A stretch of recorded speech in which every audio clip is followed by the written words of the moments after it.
Oke guys, kembali lagi dengan saya DFS 45.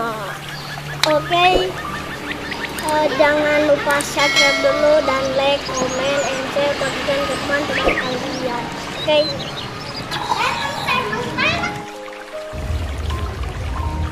Kita mau sejarah. Oke teman-teman, ikutin terus videonya.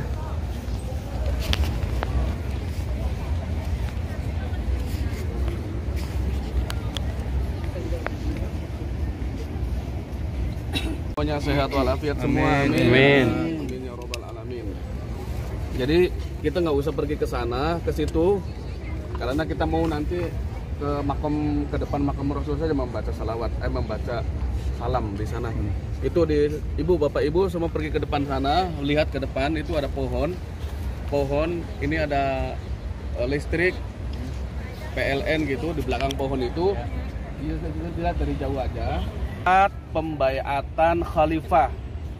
Kalau di Indonesia gedung MPR.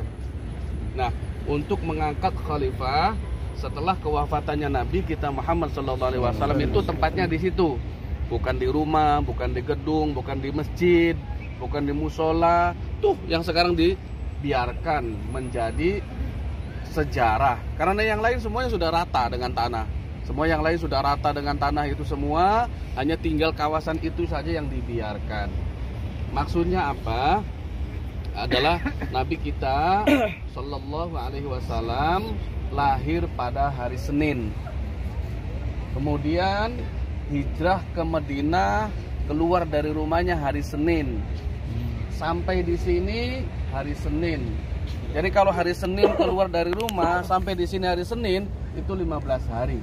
Senin, Selasa, Rabu, Kamis, Jumat, Sabtu, Ahad, Senin, Selasa, Rabu, Kamis, Jumat, Sabtu, Ahad, Senin. 15 hari. Dari 15 hari itu adalah 3 hari di Jabal Sur. Jadi perjalanannya Nabi kita hijrah ke tempat ini dari Mekah itu 12 hari jalan kaki. 12 hari. Ada nggak orang yang hadir di sini pernah jalan 1 hari saja? Mungkin dari Bogor sampai ke Jakarta ada nggak? Nggak ada. Joko Kendil mungkin ada. Wallahu a'lam ya. Nabi kita jalan kaki dari Makkah menuju ke Madinah. Dari Mekah menuju ke Madinah undian sama sahabat Abu Bakar. Undiannya bagaimana? Kalau kita sekian puluh kilometer, nanti saya yang naik onta, karena Nabi pakai onta. Sahabat Abu Bakar yang memegang talinya jalan kaki. Nah, nanti beberapa puluh kilometer lagi, nanti sahabat Abu Bakar yang naik, Rasulullah yang pakai tali pegangan onta itu. Ya, jadi jalan kaki itu bergantian. Nama undian. Nah, undiannya itu gilirannya Nabi kita mau sampai ke sini yaitu di Kuba, gilirannya itu nabinya jalan kaki. Coba adilnya mau kayak apa lagi Nabi kita itu? Karena sahabat Abu Bakar itu Madinah sudah berdekat.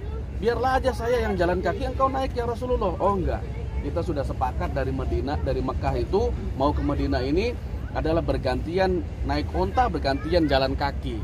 Tapi karena keadilan Nabi itu, sahabat Abu Bakar yang naik onta, Rasulullah yang jalan kaki bawa tali pelana onta itu, naik kendaraan onta. Sampai di Madinah ini orang-orang yang sudah masuk Islam itu dikirain sahabat Abu Bakar itu Rasulullah. Karena sahabat Abu Bakar itu adalah orangnya sangat ganteng, sama seperti Nabi. Maksudnya mirip-mirip Kak, seperti Nabi. Jadi mertua dengan menantu. Ya. Kemudian Nabi sampai ke Madinah hari Senin. Wafatnya juga hari Senin. Nah, setelah wafatnya Nabi hari Senin itu, kemudian orang yang ada di sini, nah siapa nih yang jadi presiden? Siapa yang mengganti Nabi? Siapa yang bisa memutuskan Nabi? Qadhi, pemutus hukum. Siapa yang menjadi imam, menjadi imam di masjid? Musyawarah mereka. Banyak yang bertengkar. Kata orang yang ada di Madinah namanya Muhajirin. Dia bilang kami aja yang sebagai pengganti Nabi setelah Nabi wafat itu, karena kami orang Muhajirin ini adalah yang datang dari Makkah. Kata orang Ansor yang di sini, oh kami saja yang jadi pemimpin, rebutan. Siapa yang mau jadi presiden itu? orang Muhajirin mau, kemudian orang Ansor mau. Orang Ansor itu adalah orang yang tinggal di Madinah menolong orang yang datang dari Mekah. Muhajirin namanya Mekah. Jadi akhirnya sahabat Abu Bakar pidato, wahai kaum-kaumku sekalian, dikumpulkanlah di tempat sana, rembukan musyawarah, dikumpulkan di situ. Disebutkanlah ayat Al-Quran, was-sabiqunal awwaluna minal muhajirin wal ansor. Yang Al-Quran sebut tentu pertama sekali yang menerima iman itu orang muhajirin. Kalau kami datang dari Mekah ke Madinah ini, kamu nggak akan beriman, kamu nggak akan ketemu dengan Nabi. Maka kamilah yang lebih berhak untuk memenuhi kepemimpinan orang muhajirin. Itu ayat Al-Qur'annya tuh. Was-sabiqunal awwaluna minal muhajirin. Orang yang muhajirin yang dari Mekah itu yang pertama kali menerima cahaya iman Islam oleh Allah Subhanahu wa taala. Kalau kami tidak datang ke sini, kamu nggak akan beriman selama-lamanya sampai hari kiamat. Kamu berterima kasih kepada saya yang datang ke sini membawa iman. Itu.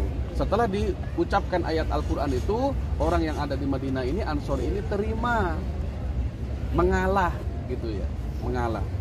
Akhirnya di sanalah dibaiat, istilahnya nyoblos pemilu kalau orang sekarang. Ya di sanalah dibaiat, raditu billahi robba wa bil islami dina wa bi muhammadin nabiyya wa rasulah. Raditu billahi robba, saya redha keputusan yang Allah buat sama saya. Raditu billahi robba wa bil islami dina, dan saya menyerah agama Islam yang saya anut, yang saya peluk.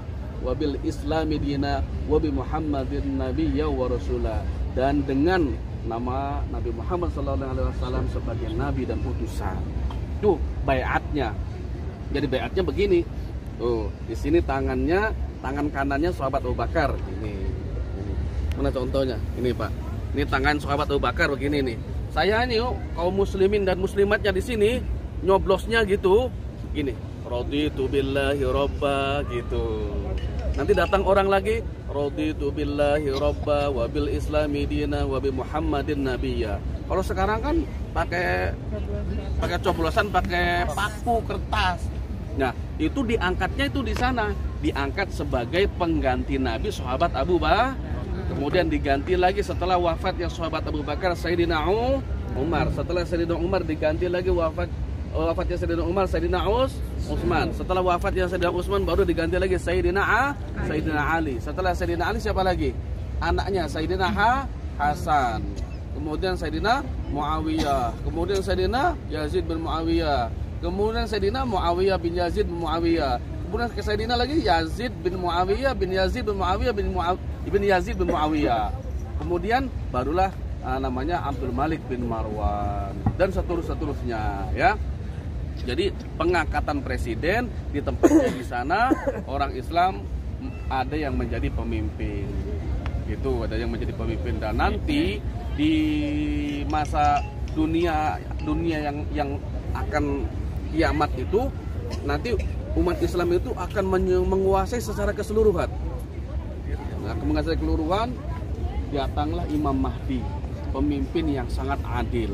Sekarang ini umat Islam seperti buih, kayak ceramahnya Jenunu MZ. Banyak umat Islam tapi nggak bersatu. Ya ketidakbersatuan karena juga ada unsur dari orang-orang yang non-muslim yang untuk merusak supaya kita jangan bersatu, supaya gulet terus, supaya bertengkar terus antara Islam dengan Islam itu. Memang karena ada unsur dari luar.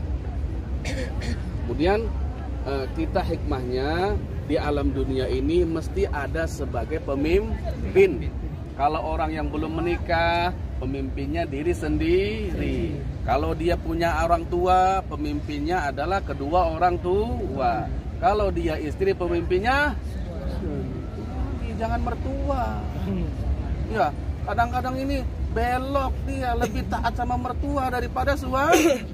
Tuh, dalam alam dunia ini Bapak Ibu, dicontohkan Nabi itu harus ada pemimpin. Ra'i wa kullu mas'ulin an ra'iyatihi. Kamu itu memimpin diri sendiri kalau kamu seorangan. Tapi kalau kamu anak-anak, kamu itu ada yang dipimpini, yaitu kedua orang tuanya. Gitu. Kalau anak-anak nggak ada pemimpinnya, nggak ada orang tuanya, nggak ada yang sukses, Bapak Ibu. Anak-anak lahir ditinggalkan orang tuanya, nggak ada yang mendidik itu dia, nggak ada itu ceritanya orang sukses. Anaknya nggak ada orang tuanya, yang nggak diurus sama orang tuanya, nggak ada yang sukses itu. Sejalan sejarah, dimanapun dia berada di atas alam dunia ini. Jadi alhamdulillah kalau kita sudah menjadi pemimpin perempuan itu harus taat selagi dia mengikuti perintah Allah. Kalau dia tidak mengikuti perintah Allah dan Rasulnya, nggak usah diikuti, gitu ya Bu, Pak. Jadi nanti kita akan menuju ke bagian depan makam Rasul. Kita cukup lihat di sini aja karena nanti jauh datang lagi ke sini lagi, pergi ke sana lagi, khawatir saya. Jadi cukup di sini aja. Nanti di foto ambil backgroundnya di belakang di sana, ya. Masih bisa ke belakang?